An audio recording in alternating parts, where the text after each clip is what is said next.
Research is George's forte.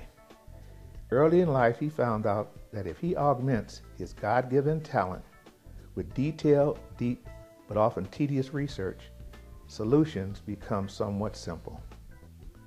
His study of world history and that of his contemporaries have led him to the conclusion that most unfulfilled talent lacks three major attributes. 1, hard work. 2, discipline. And 3, a mantra. Without these and associated virtues, most innate talent is either underutilized or totally squandered. Of the three, maintaining a mantra is the most difficult. This is because it has taken an in-depth analysis of his goals and objectives and his plans to accomplish them. Add to this the fact that these are ever-changing, ever-growing, moving targets. These targets, which are affected by unforeseen variables and circumstances, make establishing a mantra or a life theme a daunting task, even for George. So, out of the complex, he has established his simple mantra: work hard, play hard, but always in that order. After concluding some other business, the meeting is adjourned, and the still dazed executives leave the conference room, leaving ex-CEO Bob Branson and the new CEO George Myers alone. After a silence elongated to the point of awkwardness, a smiling Branson reaches into one of his Brooks Brothers suits and produces a set of keys and slides them across the Italian marble tabletop to George. These are no ordinary keys.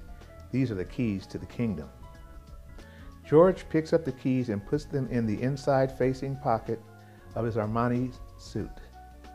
And with that simple act, the new monarch is anointed. Branson asks George about his first order of business, to which he replies is to immediately appoint a second in charge, a president. Before Bob can ask who, George simply states, Diane DeWitt. Branson masks his surprise that it's not John Cornwell. He just nods. Miss Diane DeWitt, a character within a character. A new millennium woman developed in the 80s from the 70s feminist revolution, but tinged with sentiment from the 1960s. Miss Diane DeWitt, a tall, angular, fine-featured woman whose fashion model physique combined with a graceful athletic stride sends out a signal of tensile versus brute strength, nylon versus rope. This type of strength, when misunderstood or underestimated, can often prove fatal.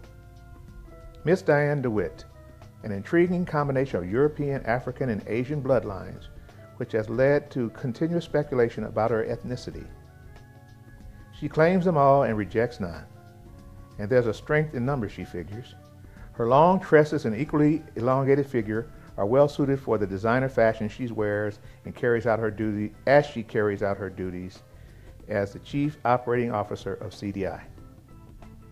Miss Diane DeWitt, armed with an Ivy League MBA, has charged to the upper management levels to the executive suite using brains, beauty, and bravado, and not necessarily in that order. A woman who has worried, maneuvered, and fought her way through the male-dominated halls and walls of power, mentored with a professional love-hate relationship by none other than George Myers himself.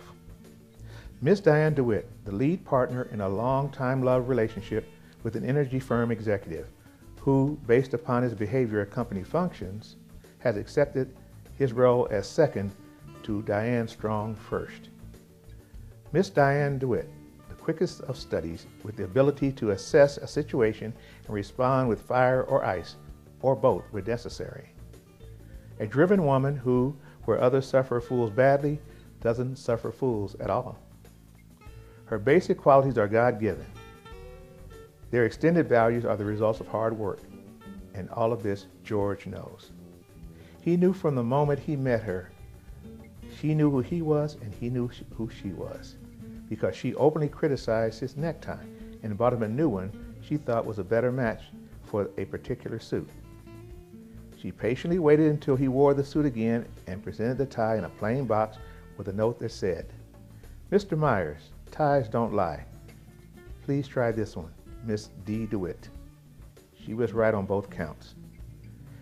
And so began a relationship that serves as a counterpoint to his with John Cornwell. The volume and intensity of their discussions are legendary. Whenever the staff sees her coming, they waste no time in directing her straight to the war room. A name that would eventually become more than a metaphor whenever the two of them were alone. It has been during these wars that George learned that Diane had all the qualities of leadership that were needed and more.